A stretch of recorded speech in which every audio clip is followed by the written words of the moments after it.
What is a 1031 exchange? I've been talking a lot recently about what I've been doing about, exchanging one property for another property and been throwing around, this 1031 vernacular a lot.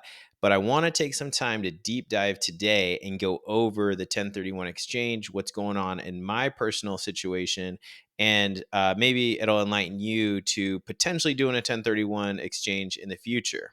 I'll also share with you guys a lot of the lessons I've learned through a failed 1031 exchange, through this current 1031 exchange process in my dealings with my HOA, and also some of the pros and cons of doing a 1031 exchange that I'm actually currently experiencing and why I'm doing a 1031 exchange on this property as opposed to not. All right, so let's keep it super simple with the first slide. Okay. And just the basics of what is a 1031 exchange. All right. So a 1031 exchange, really simplistically, you're going to sell one of your properties. Okay. One of your investment properties you're going to sell. When that deal closes, okay, that close of escrow day, that constitutes day one. Okay. So let's just say, for all purposes, you close on a home on October 1st. All right. Your first property that you have a pretty good capital gains or you have some, profit in that home is October 1st. Okay. From that date, you have 45 days. Okay. You can actually close on the same day. You could close 45 days later, whatever. But what you have is you have 45 days to identify the property or properties that you want to replace that initial property with. Okay. So I'll get more into the details in a second, but let's keep it super simple. So day one, you close on the first property. You have 45 days to identify up to 3 replacement properties. Okay. And those can change in those 45 days. And then in 180 days, you have to buy and close. Okay. You can't close on day 181. You have to close on 180 or sooner on the replacement property or properties. Okay. So let's break this down kind of a little bit more basic. Okay. Let's just say about October 1st, around October 1st, you sell your first property. 45 days later, we'll just call it November 15th. You're going to have to have identified your 3 replacement properties. And then by about, March 15th or so, you're going to have closed on those other properties. So there is a bit of a timeline. So now let's take this day 145 and 180 and let's get a little bit more technical. Okay, let's talk about a little bit more of the nuances around this 1031 exchange. Okay, and so again, looking at the left hand side here, day one, that disposition. The first thing you're going to do is you're going to dispo the first property or sell the property. Now you're going to get this big chunk of cash, right? This big sales proceed, although you're not. Okay, this is where the critical part, the first critical part of the 1031 exchange comes in. When you sell your first property, you get none of that money. You can touch not a cent of that money. If you do, immediately, yeah, it's a tax situation, and you're going to have to pay taxes on any money you touch. So what happens is all that money, that whole sale proceeds, ends up going to a third party. Okay, that third party is called a qualified intermediary. Okay, so in my specific case, I sold a property. I had over $350,000 worth of sales proceeds. Okay. That was what I had left over paying off the mortgage and what I owed on the property. So $350,000 of profit that would have went into my pocket or went into my bank account, would have felt rich, right? Went to someone else. Okay. Went to this qualified intermediary. Now, had it come to my bank account, that would have been a taxable event and I would have owed over $100,000 of taxes, okay, in my tax bracket. Okay, so from that capital gains, from doing really good on real estate, right? Overnight success. No, we held this property for years and did a lot of things and a lot of upgrades to it, right? But that would have resulted in $100,000 of taxes. But instead, we're doing this 1031 exchange. And so we're taking that $350,000. Okay. Right now, it's sitting with a qualified intermediary, and I'm within my first 45 days. Okay.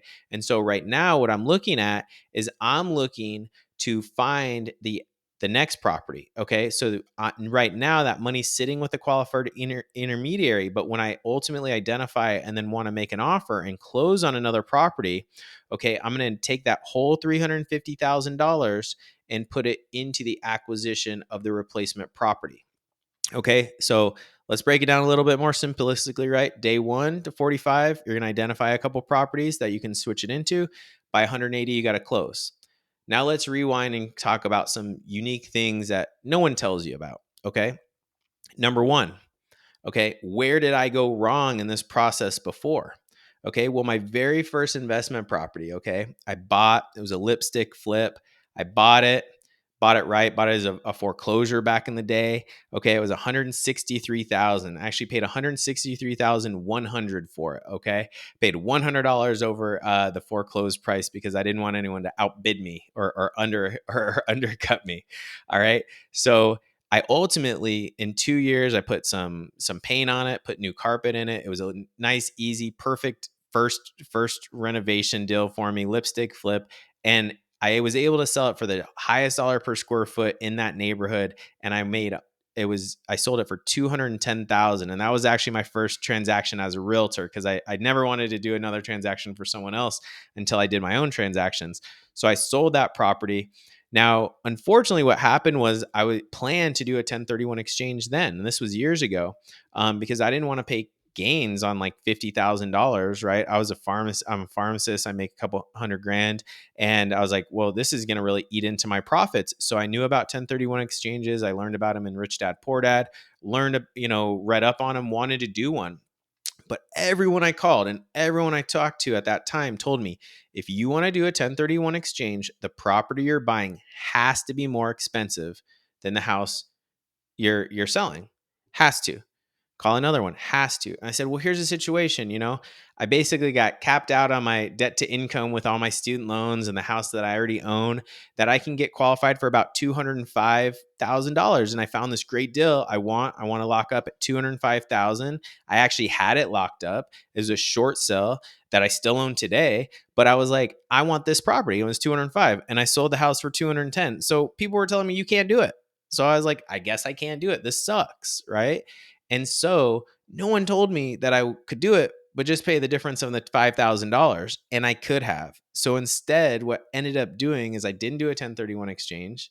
I had the property lined up. I knew the property I was going to buy. And I ultimately had to pay capital gains tax on the $50,000 plus profit. Okay, about $63,000 profit at a high tax rate, as opposed to only paying taxes on the $5,000 net profit. I still own that property today. Really wouldn't have been much difference in depreciation or anything like that. So it cost me. It was a $50,000 tax error or a mistake I made. Now I didn't pay $50,000 in taxes, right? I paid 27, 30%. But still, right? It would have been a couple $100, but instead it was several thousands of dollars. Okay.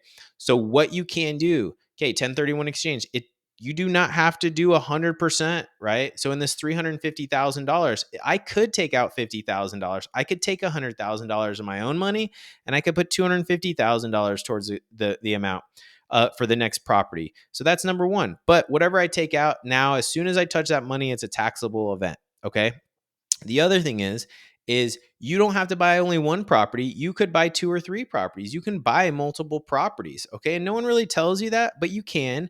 Okay. So you can buy multiple properties as well, not only have to be one. So you can have more than one, maybe add up to the whole quantity that you're trying to exchange into.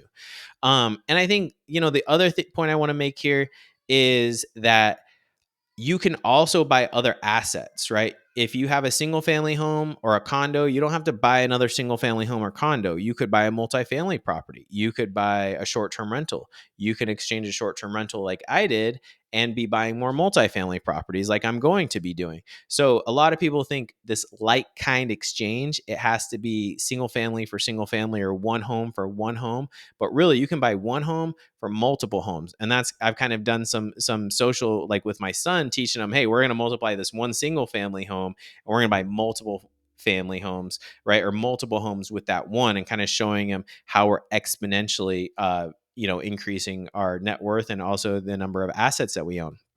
All right. So now the other thing I think a lot of people don't know is there's actually a lot of types of different 1031 exchanges. All right. So what most people think of a 1031 exchange is a deferred exchange. Okay. And so that's in the situation I'm doing. You're selling one property, there's some sort of time lapse, and then you're buying another property. Okay. And so in that sense, okay, this is one of the cheapest 1031 exchanges. Okay. But there's some sort of delay. So right now I sold my property, let's just say, 1st of October. And now I have several months to try to ultimately close on the next property or properties that I'll be purchasing. Okay. And so that deferred is the most common. It's the most, it's the cheapest one. It's the one most people assume when you're talking about a 1031 exchange. And now, if you go to the other side of this slide over to the far right, the simultaneous, I'll talk about that one next. That's very similar to the deferred, right? But that's just closing on the same day, right? You're buying the same asset as same day as you're closing on the other asset, right? I mean, in a perfect world, that's great. Very difficult to line these things up always, but in the perfect world, that's great. Okay, that one about the same as a deferred maintenance, a deferred exchange, but obviously you got to kind of get both parties involved to be on the same page. So not as common as a deferred 1031 exchange. Okay, so when you talk about reverse 1031 exchange, all right, this is pretty nice too. So you can buy the next property, all right, buy the property you want to ultimately exchange into. So you don't have to worry about this timetable, right? Because that's really what sucks, right? I buy a property, now I'm in buyer mode, right? I have 45 days, I got to identify the next properties, and I only have 180 days till I can close. So on these reverse, it's nice that you can go identify the property, buy and close on this one property, then go and sell the relinquished property, right? So you don't have to really worry about this time frame. Now you do have the time frame of selling the other property, but in reality, what's nice is if you know, like, hey, I can sell this property for X amount, or I know this property is going to go quick, or I already probably have a buyer lined up, you can go and find that other property and then maybe do a simultaneous or do one of these reverse exchanges. So they are more expensive. They're a little bit more complicated. Not something I wanted to get into. And typically you have to have the funds to be able to buy the other property first before you exchange it. So not everyone has this huge means to be able to go buy the other property and do the reverse. And also the contingencies along with it. And sometimes, getting the other parties to understand this sort of situation is complex enough. And so to do the reverse can also put a little bit of struggle into the deal. They're not impossible, but not something I wanted to necessarily deal with once I learned that this was an option for me. And the last I want to talk about is the construction 1031 exchange. Okay, so I'm a value add investor. I like to buy properties that are B or C class, make them kind of best in class in that neighborhood, make them really nice for the community and the people that are going to be living there, right? And I force that appreciation in the asset. But with these particular properties, right, with the exchange, it's pretty unique and a little tough. So if you have to have the equity of the sale has to be used to make improvements on the new property, which basically means like, right, I could use that 350,000, and let's say I put 250,000 down on the property, and then I still had $100,000. I could use that $100,000 to do the improvements on the property.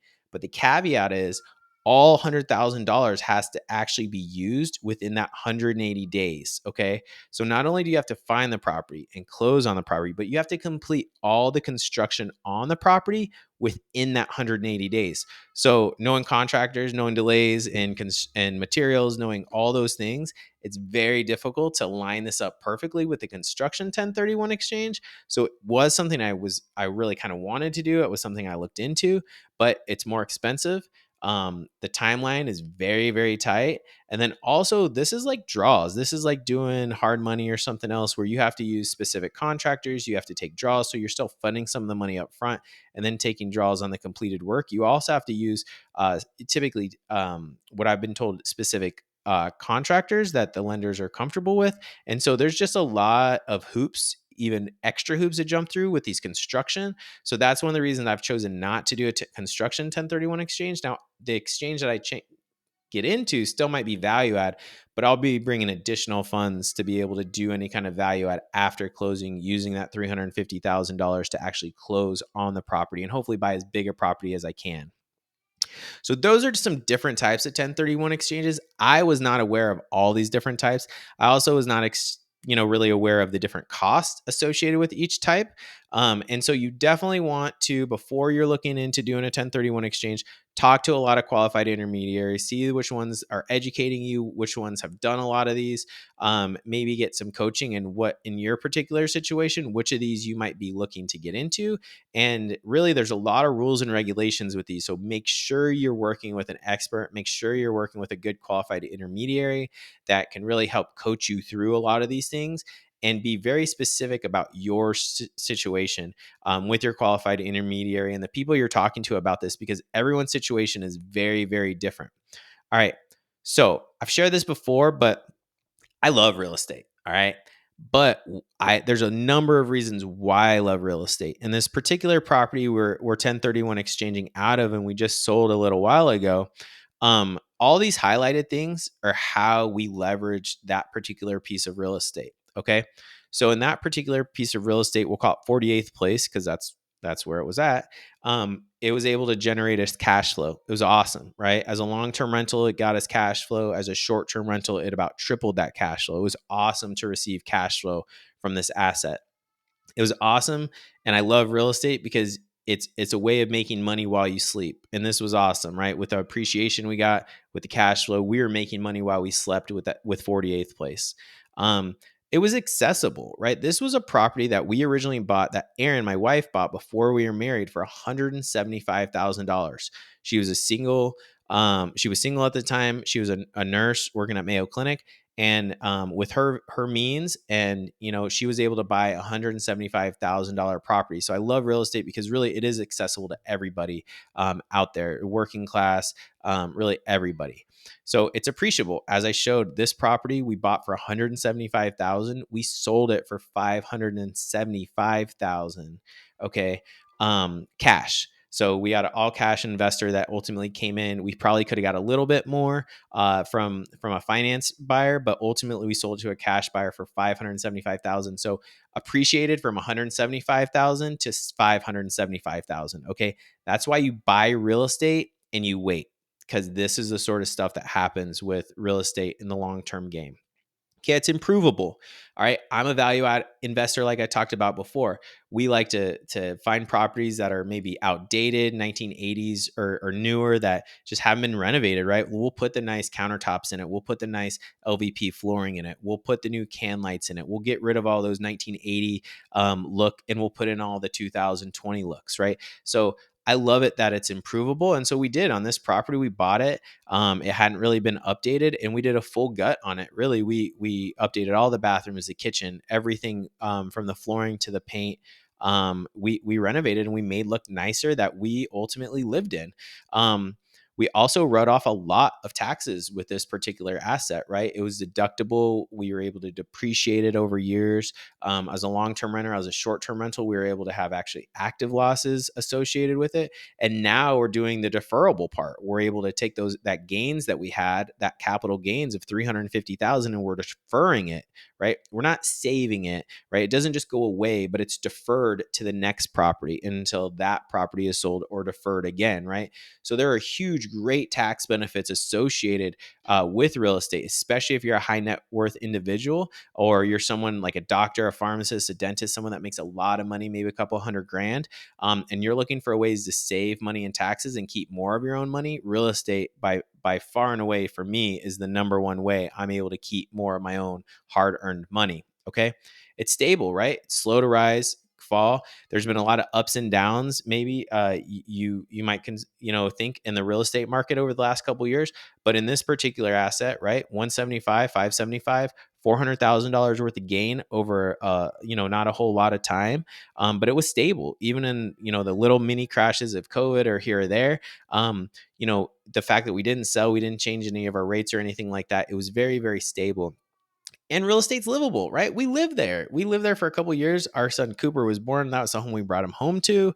My wife lived there. My wife, her parents lived there after she moved out, and she moved in with me.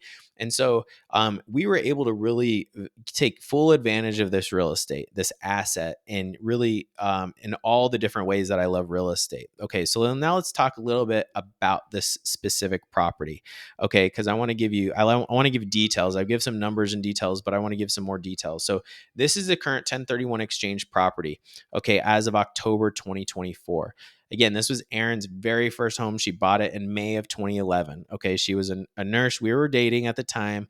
We didn't get married for a couple years, and she was kind of debating whether she should buy a property or not. I think she was trying to, hey, should I be moving in with, or should we be thinking about that? And I was like, no, you should be buying a property. You should be buying real estate, right? I had already had my first rental property at this point, so I was kind of like, hey, if you buy one and something does work out, it's another asset for us, right?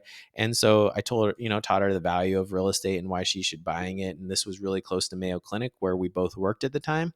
And so ultimately in May of 2011, she bought this property. Okay, so she lived in it for a little bit. She also had her parents lived in it for a little bit. And she ultimately moved in with me, and we got married, and her mom lived there for a little bit longer. And her mom moved somewhere else, and the property was vacant. And we decided that we would remodel the property and we would move from my big house, 6 bedroom, 3,000 square foot house. We sold that property and we moved into this house, which was about 1,300 square feet, right? We were living way below our means. We remodeled it. We made it look really beautiful in January of 2018. And then we sold the property that I was living in. And that was really set us financially free, very close, or at least debt free, right? Not financially free at that point, but basically where we had no debt except for real estate. Okay, we were able to pay off all our student loans. We were really able to get ahead with selling that first property of mine and ultimately moving into Aaron's. And so by living here, we saved a ton of money. We were able to invest in a lot of other real estate because we lived below our means in this property. We saved a lot of money to be able to invest in syndications for the first time. And we were saving money for our family, right? And we had Cooper, our first son, and this was the home we brought him home to, right? So we lived in it from March 2018 till about April 2020. And then for March and May, we decided we rented it out as a long-term rental for 2 years. The same person, she was a pretty good renter, we thought, until she moved out. That's a whole nother story in itself. But then ultimately, when she moved out, we were like, hey, we could do this long-term rental game, and we're making about $1,000-1,200 a month cash flow. But I had calculated as a short-term rental that we would make significantly more cash flow, probably about 3 times that. And ultimately, my calculations were about right. And we ultimately short-term rented this in October 2022. And we about 3 times, a little under our cash flow on the asset by short-term renting it. So for about 2 years, we short-term rented it. But regulations in Phoenix changed. This area really didn't allow for short-term rentals per the HOA. And although we were able to kind of skirt by regulations, it's not something we really wanted to do. We don't like the short-term rental game. We don't like managing these short-term rentals. And this was actually a pretty easy one to short-term rental, and we were making good money on it. But at the end of the day, we decided to burn the ships, right? We decided we're getting rid of all these short-term rentals, all our long-term rentals, and we're transitioning and exchanging those properties into multifamily. And so we ultimately, our close of escrow on this property was 9/30/2024. And it wasn't yesterday, but when I gave this presentation the first time, it was yesterday. All right. And we have about $350,000 that we're exchanging into more multifamily property. So if you have a great deal, off market deal, or some multifamily in the Arizona area, maybe South Carolina, Georgia, Southeast, hey, I'm your man. Hit me up. I'm looking for properties and deals right now. But ultimately, this was a 1031 exchange that we're embarking on. So, some things to think about and consider if you're looking for your own 1031 exchange. Okay, one, is it worth it? All right. I worked with my Hall CPA, my CPA, to see if this is even worth it. Was this necessary? And ultimately, what we looked at is if we took this money and we bought something else, and we were able to do a cost segregation and bonus depreciation, could we kind of have the recapture of this asset? And in this particular asset, it's just we had such a low cost basis and had so much gains in it that the 1031 exchange really made sense for this property. Now, you saw we lived in it in April, and we're almost close to living in it 2 out of the last 5 years. So that's the other thing to think about in this asset. We originally thought we were going to hold this asset forever. So we didn't really think that we'd exchange it. Had we thought about that, we probably would have sold it within that 5 years, and we wouldn't have had to do a 1031 exchange. But in this case, we rented it. We changed our mind. We decided, hey, let's pull this out. Let's really use this for more multifamily. And ultimately we had a really good second option. And this is why I always tell people about having multiple exit strategies, right? And being flexible in your decision making to make new plans to take care of those which fell, because you never know where you're going to pivot, where you're going to change your mind.